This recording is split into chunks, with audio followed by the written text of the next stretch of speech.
So many years ago, a dear friend of mine and one of my very first teachers, Pat Coffey from Charlottesville, said that those of us who practice meditation should really consider ourselves, quote, contemplative artists, which I really like.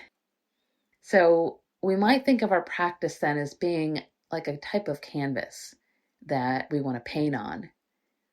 And before we can experiment and get a little more creative, we really do need to follow the general instructions and have a good idea of how to paint.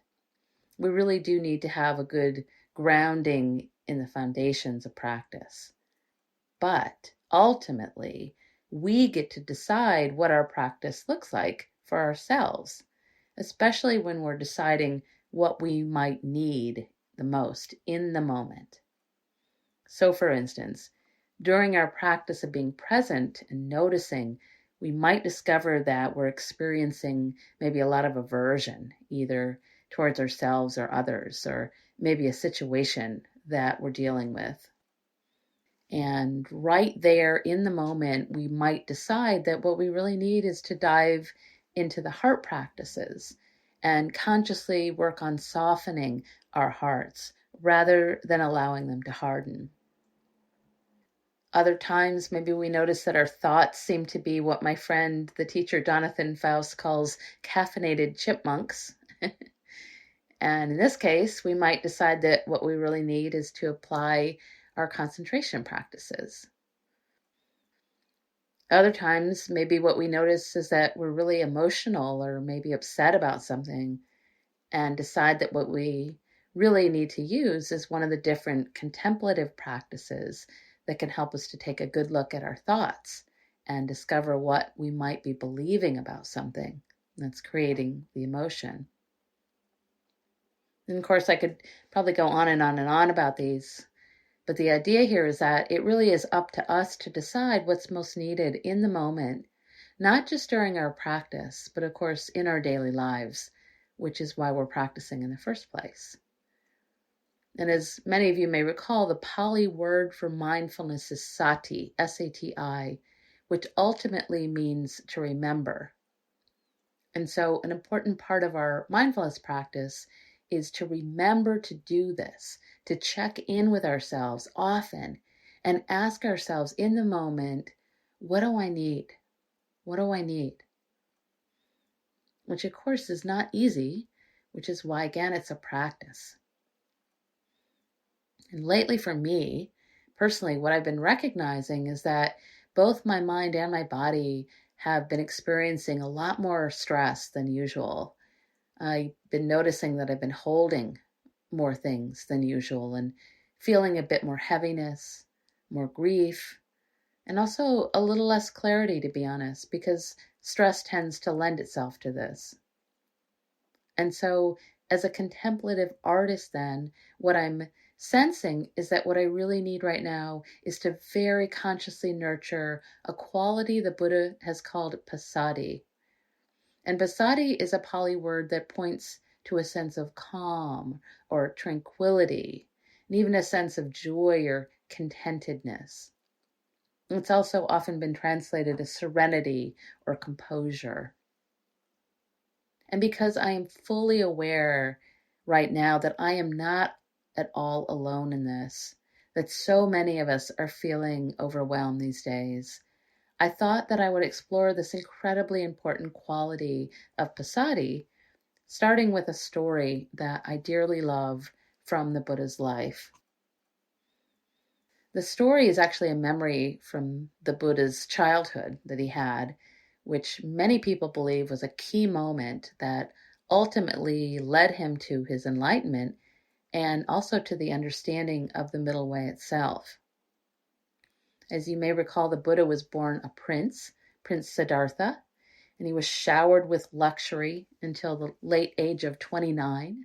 He was mostly sheltered until 29, until he made this radical decision one day to leave his home and everything he loved, including his wife and his newborn child, and go out into the forest as a homeless ascetic in search of enlightenment.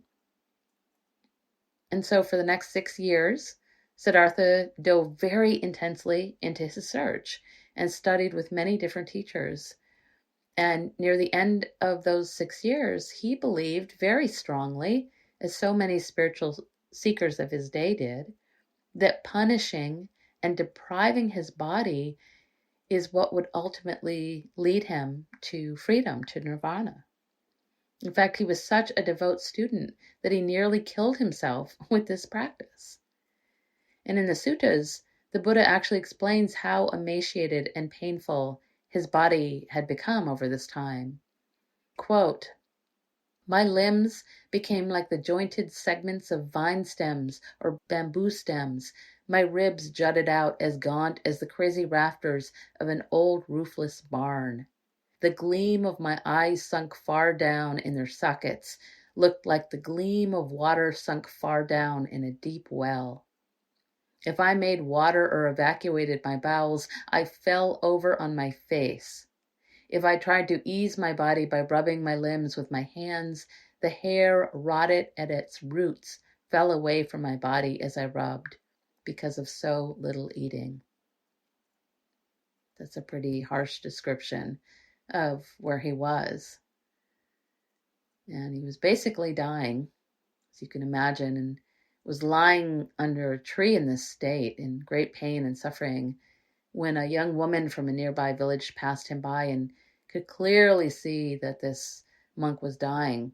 And so she offered him some milk rice, which finally Siddhartha agreed to eat. And this young woman, Sujata, saved his life, really. And then for many months afterwards continued to gradually nurse Siddhartha back to health. And during this time, as he was recovering and meditating under a tree at the river's edge, a memory from his childhood came to him. And in this memory, he was just 8 years old.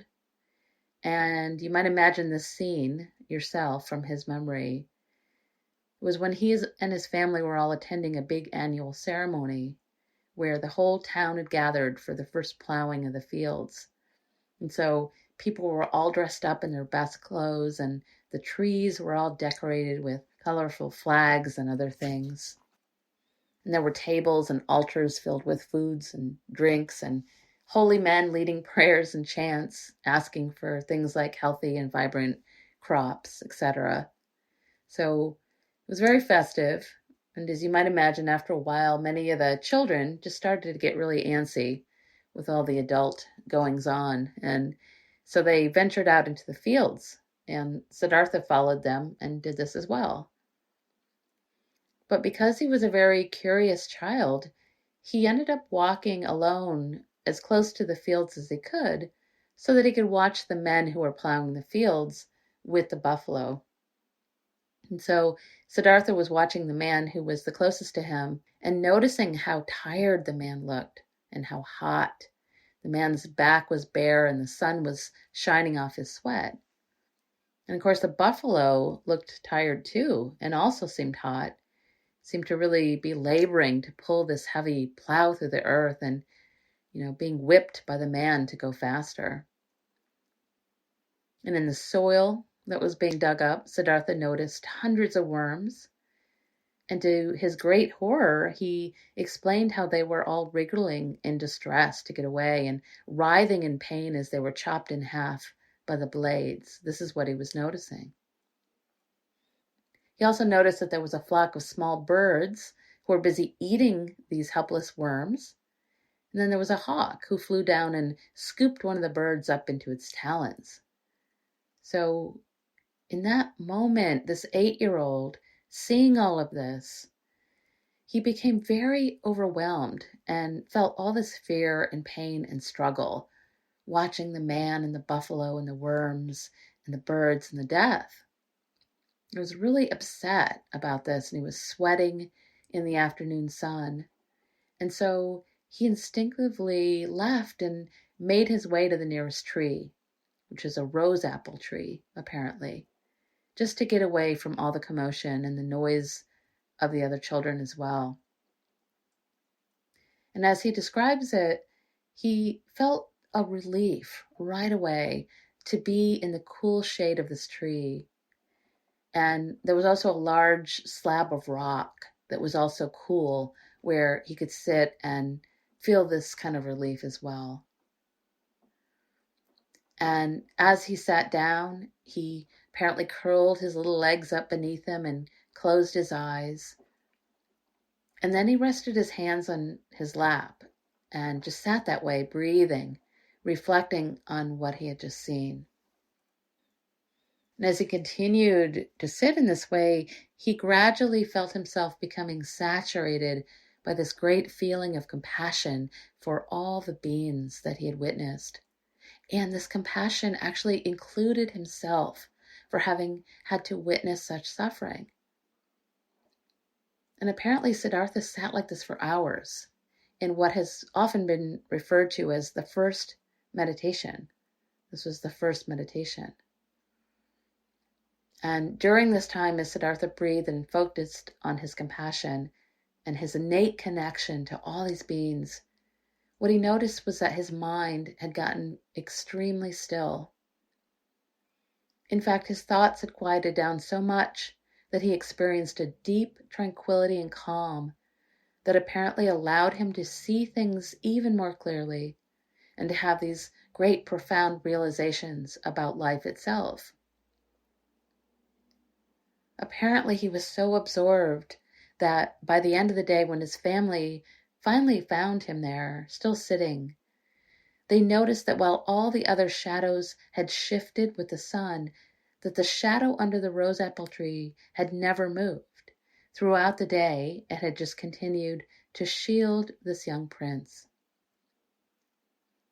And when the older Siddhartha then, the one who was dying, recalled this memory of his childhood, what he realized was that in order for us to discover freedom on our path, we not only need joy and compassion, we also need the qualities of tranquility and calm. And that striving and punishment is not the way to freedom. What he realized is that we don't need to beat ourselves up or push ourselves in order to find this freedom. What we need to do instead is to soften. And what we're softening is mind, body, and heart. Right? So even back then, this idea was considered really radical. And actually, it still is today, if we think about it, if we're honest. Because it's still really the opposite of what we think we need to do, isn't it? In order to gain freedom. There's a lovely short poem that I love from the poet Nuraya Wahid that really reminds me of this teaching. And she writes, "You do not have to be a fire for every mountain blocking you. You could be a water and soft river your way to freedom too." You could be a water and soft river your way to freedom too. Just love that. I also like to think of all the great spiritual leaders and how they all exemplify this quality of calm in order to create great change in our world. The great monk Piyadasi Mahatera said this about the importance of cultivating this quality of calm. And by the way, before I read this, I took the liberty to change the original quote, which used the word man. So I hope you can hear it better this way. He said, "The Tathagata, the tamed, teaches the Dhamma for the purpose of taming the human heart. A disorderly mind is a liability both to the owner of it and for others.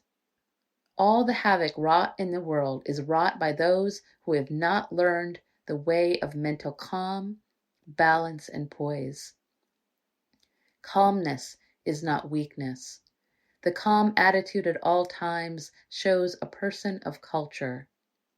It is not too hard a task for a person to be calm when all things around them are favorable.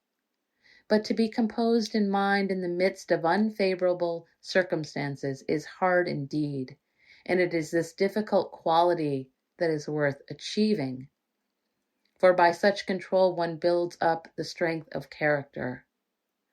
The most deceptive thing in the world is to imagine that they alone are strong who are noisy, or that they alone possess power who are fussily busy. The person who cultivates calm of mind does not get upset, confused, or excited when confronted with the 8 vicissitudes of the world.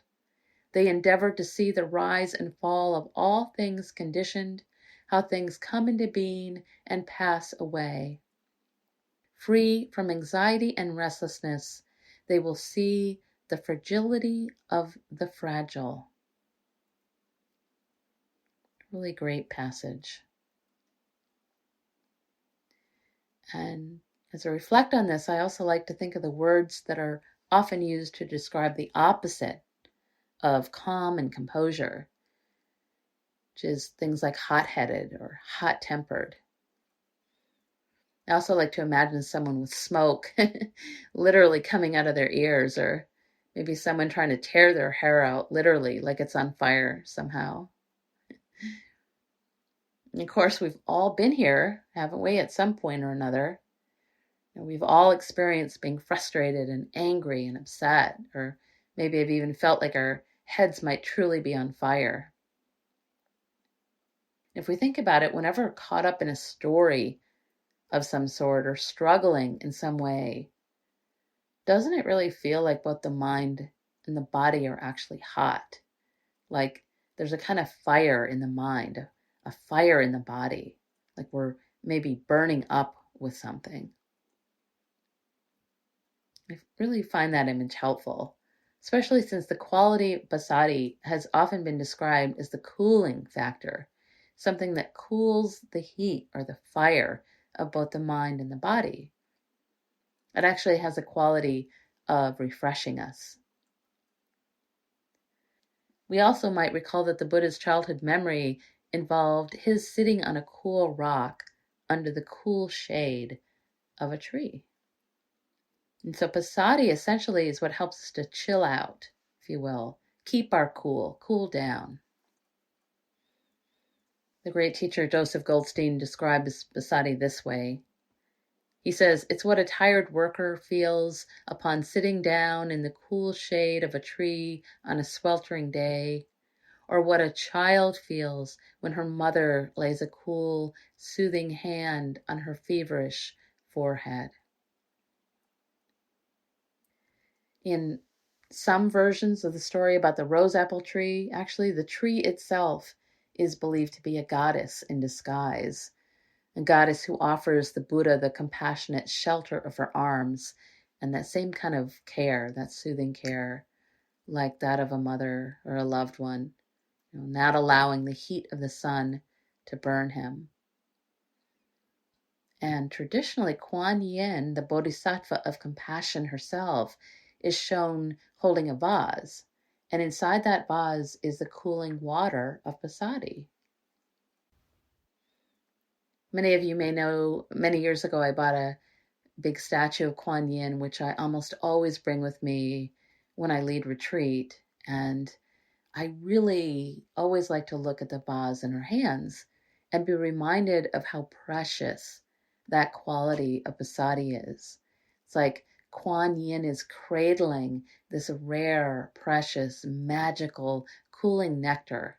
And all we need to do to receive some of it is to remember that it's available.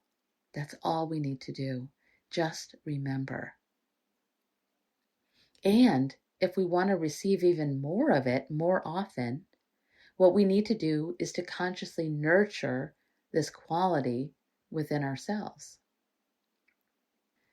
In fact, Passaddhi is so crucial for us. It's actually one of what are called the 7 factors of awakening, qualities that are also sometimes called the Sattabhojangas, or the 7 friends or treasures. And these are 7 profound qualities of mind and heart that are said to eventually lead us to awakening itself. They're that vital for our practice. And if you're interested or need a reminder, the other 6 qualities, the 7 treasures: mindfulness, sati; investigation, vikaya; energy, virya; joy or rapture, piti; concentration, samadhi; and equanimity, upekkha. Those are the other 6. The good news for us is that there are actually innumerable ways that we can cultivate this quality of Passaddhi. But for this talk, the short time that we have, I wanted to offer you 3 main qualities that can help the most. And traditionally, these are the qualities of calmness, groundedness, and spaciousness. And here we can return to the Buddha's memory of sitting under that rose apple tree and recall the steps that he took. So first, he went somewhere really quiet, right, to get away from all the hustle and bustle so that he could cool the fire of both his mind and his body and not add any more flames to it. And of course, we ourselves can do the exact same thing. We can follow his example. So for instance, whenever we find ourselves upset about something or feel anxious or angry or frustrated, hot-headed, if you will, we might very consciously take a time out and find somewhere quiet so that we can start to cool the fire of the body and the mind. Sometimes, for instance, when I find myself getting anxious in a conversation I'm having with my husband, I will very gently raise my hand like a stop sign and patiently let him know that I need a little quiet time to calm down or cool down. And then I'll usually go into my room and I'll practice a little bit and work on getting my footing back, if you will. And whenever I'm doing this, it always helps me to remember that by taking a time out, I am not somehow being weak or fragile or unable to handle stress. I'm not simply avoiding what's happening in the moment. I'm actually following what the Buddha himself did at age 8. He was fully aware that he was experiencing stress and felt hot and instinctively went away to find quiet and calm, along with, again, some comfort and compassion and some insight. And so when he discovered that cool tree and rock, you might recall that the very first thing he did was to curl his little legs underneath him and sit up straight and gently place his hands together. Mainly because this was the most comfortable way for him to sit. And it was a posture that he knew he could hold for a long time. Right? So again, we can follow this example and just try to make ourselves as comfortable as possible. Even, by the way, if this just means sitting in a cozy chair somewhere, maybe looking out the window and letting ourselves just be. And, if we're sitting more formally, we also want to make ourselves as comfortable as possible by finding the best posture, not too tight, not too loose. Again, the instructions from the sutta. And then very consciously relax the body, which of course helps to relax the mind, since the two are not separate. So this is very important. In the famous Satipatthana Sutta, which is essentially the Buddha's main instructions for how we should practice, he gives us instructions on how we should do this, which you might notice sounds very similar to that first meditation again when he was 8. And here I'm going to read you the translation of the sutta from the Zen master Thich Nhat Hanh, which I like because he makes the pronoun feminine. The instructions are as follows, quote, "She goes to the forest, to the foot of a tree, or to an empty room, sits down cross-legged in the lotus position, holds her body straight, and establishes mindfulness in front of her." And of course, to say the lotus position was just the most comfortable way for the Buddha to sit, but this really isn't necessary for us at all. We truly just want to find a posture again that is stable and comfortable and sustainable, and to find a quiet place to do this. also, when the sutta says in front, it's not saying to be mindful of something literally in front of us. What it's asking of us is to stay in the present moment, right now, by paying attention to what's right here in front of us, if you will. Not in the future, not in the past, but right here, moment by moment. So we do this by paying close attention to whatever's happening, both inside and out. And so we pay attention to what's happening all around us. We pay attention to our bodies. We pay attention to the mind. And maybe most especially, we really pay attention to what's going on in the heart. And then again, we might just try to let ourselves be.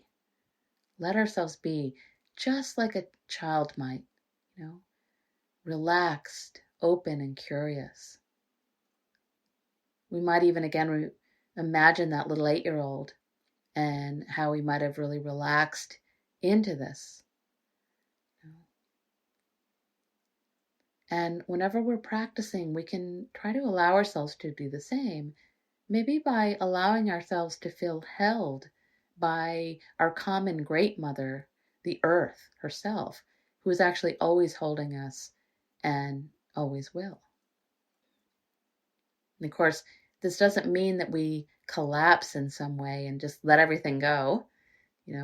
We do want to find a good balance between efforting and relaxing. We want to find, for instance, an upright posture, but then we want to balance this by, again, relaxing the body.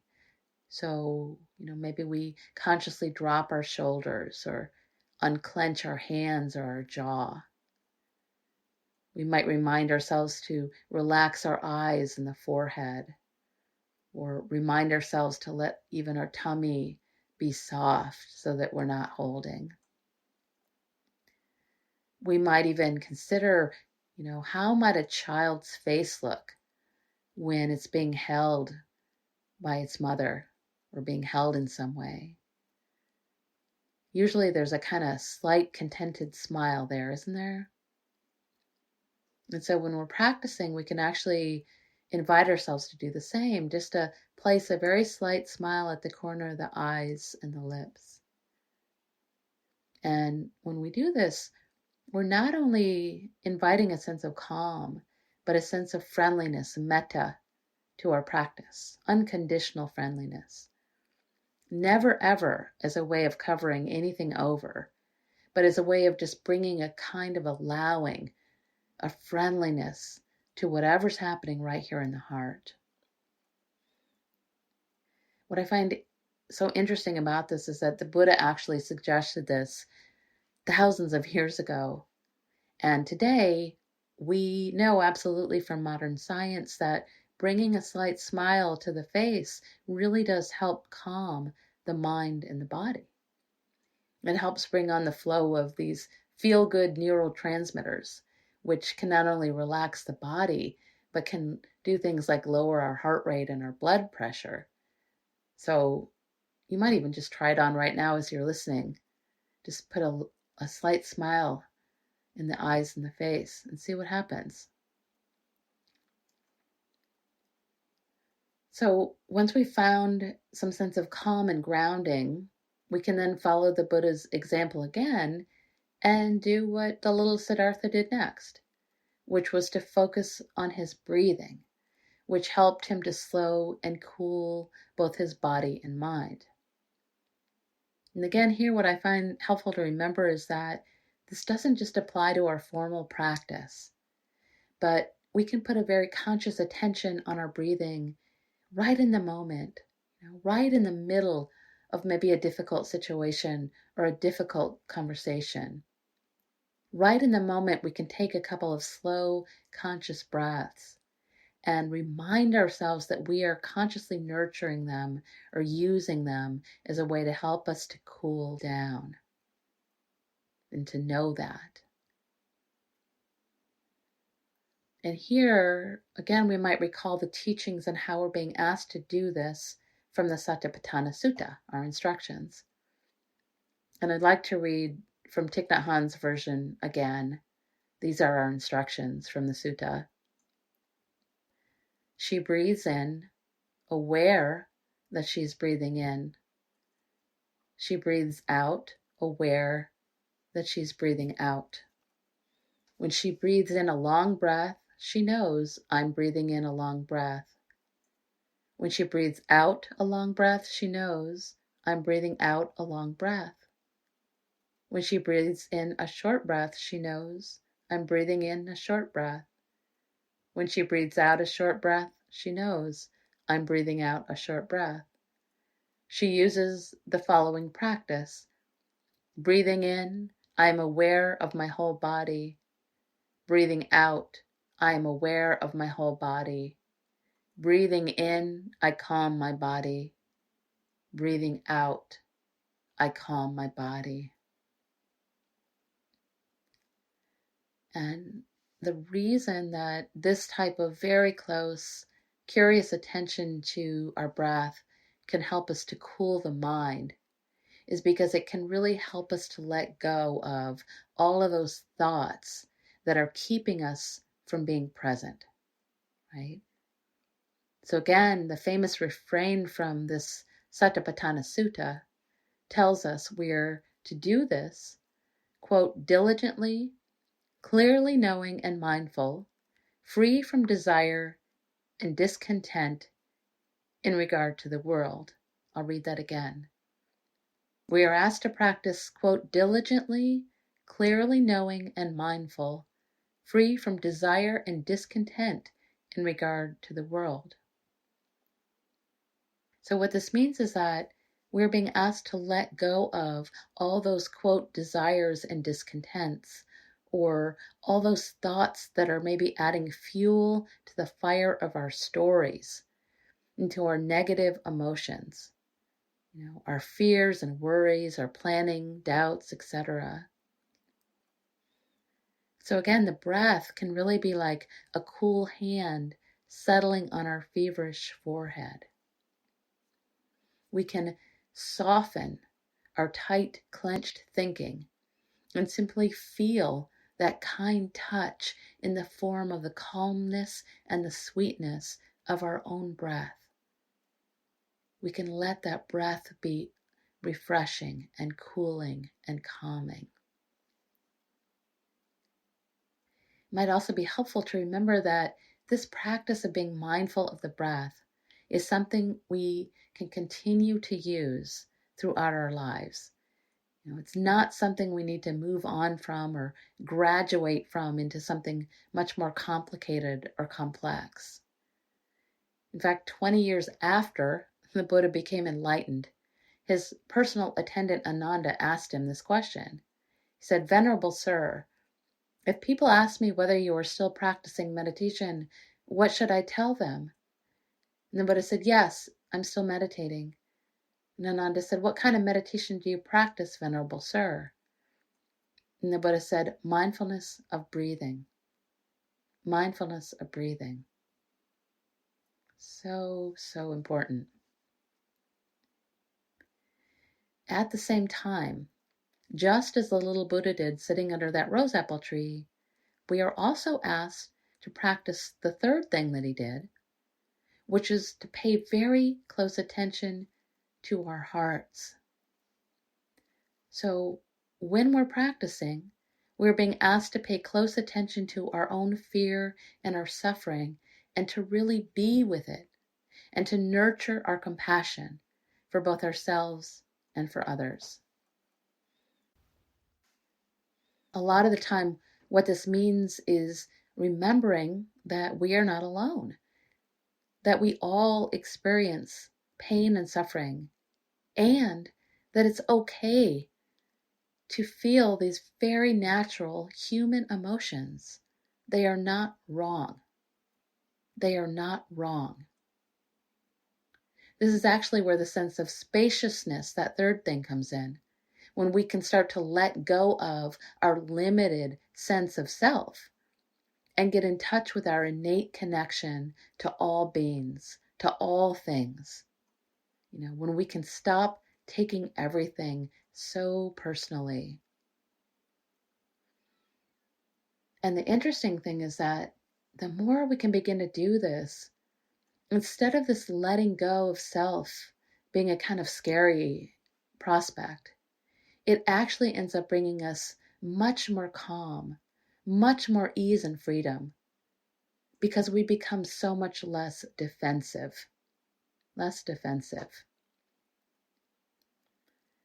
For instance, we might recall little Siddhartha's sense of connection to all those beings who were out in the field that day, and his realization that what connects all living creatures, all of us, is our wish to be happy and our wish to avoid suffering, connects us. We might also remember the truth that our deepest source of suffering and wounding is our sense of feeling separate and alone, or maybe disconnected from the whole. And so sometimes what can really help us with this is to remember and sense into our strong innate connection to the earth itself by reminding ourselves that we are truly, literally a part of the earth. We are each made of earth, air, fire, water, and stars, all of us. We might also remind ourselves of the day of the Buddha's enlightenment, when the demon god Mara stood over him along with his great army of demons and asked the Buddha, "Who do you think you are to become enlightened? Who is your witness?" he screamed. And if you recall, the Buddha at that moment reached down with his right hand and touched the earth. And he said, "The earth is my witness. The earth is my witness." And on cue, the earth shook, flowers rained down from the tree, and the Buddha was enlightened.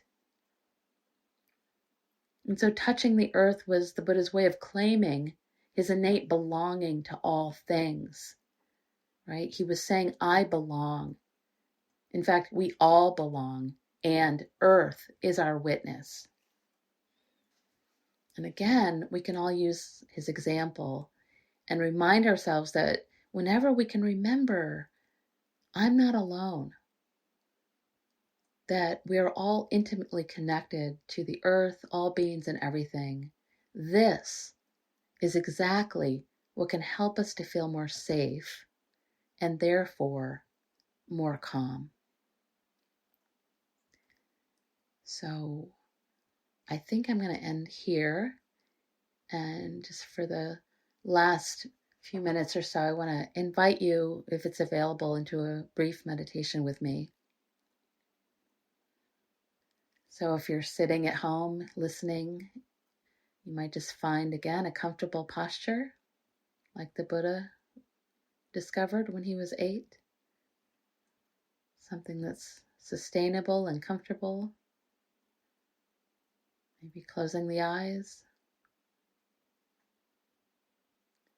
If you're walking or driving, you might feel your innate connection with the earth by sensing your sit bones, your feet connected to the earth, allowing the body to relax. If you're sitting, you can feel the same, sensing the earth holding you. Feet connected to the earth.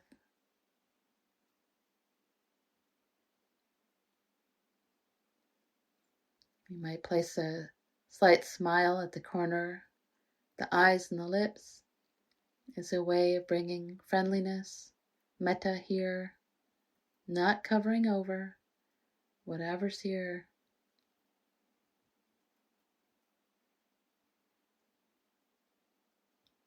You might relax the body, letting the eyes and the forehead be soft,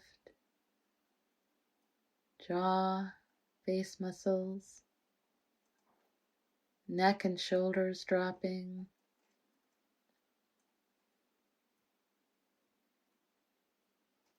Letting the tummy be undefended, like a child's belly, naturally receiving the breath, letting go.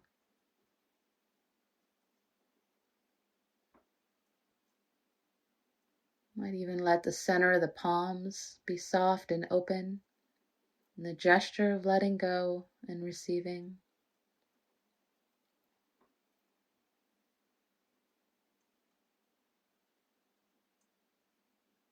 You might, if you haven't already, start to get in touch with the breath. Breathing in, aware that you're breathing in. Breathing out, aware that you're breathing out.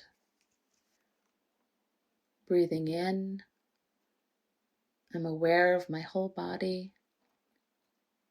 Breathing out, I'm aware of my whole body. Breathing in, I calm my body. Breathing out, I calm my body. Staying with that for a while. Consciously slowing down, cooling down, softening, relaxing.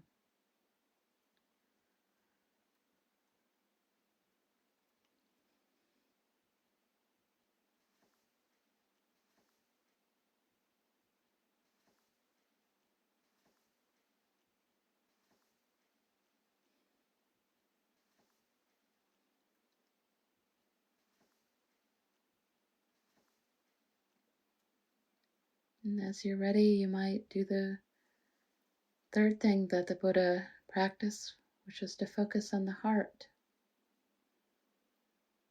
and see what's here in the heart. You might even imagine breathing right into the heart area and allowing whatever's here to be here with great compassion and kindness for whatever's here.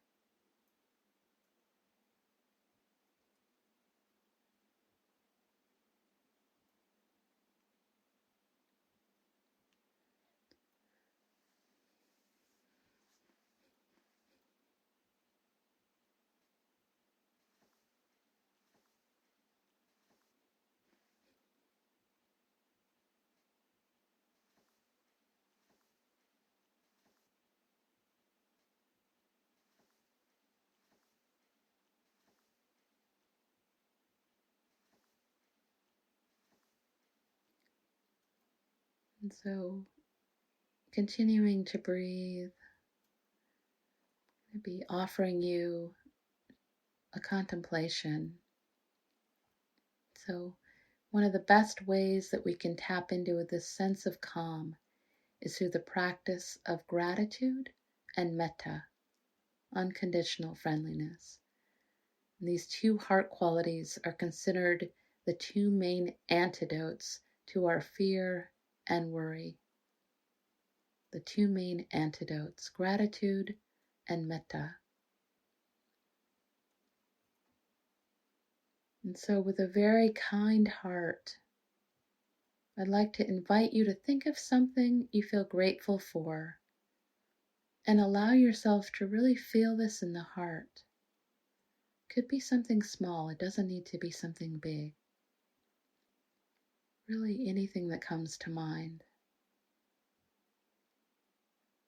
Each time you think of something, let it fill your heart. The sense of gratitude, let it resonate in the heart.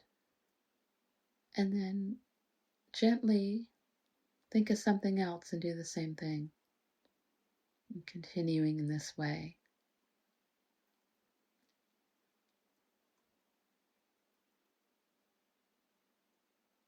Remembering also to know that you're breathing. Be present with whatever's here in the heart, in the mind, in the body.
I hope you enjoyed this talk. These talks are always offered freely so that no one is ever denied access to these teachings, and your support really makes a difference. Dana is an ancient Pali word meaning spontaneous generosity of heart. If you feel inspired to offer dana, you can do so by visiting my website at www.mindfulvalley.com. Thank you so much.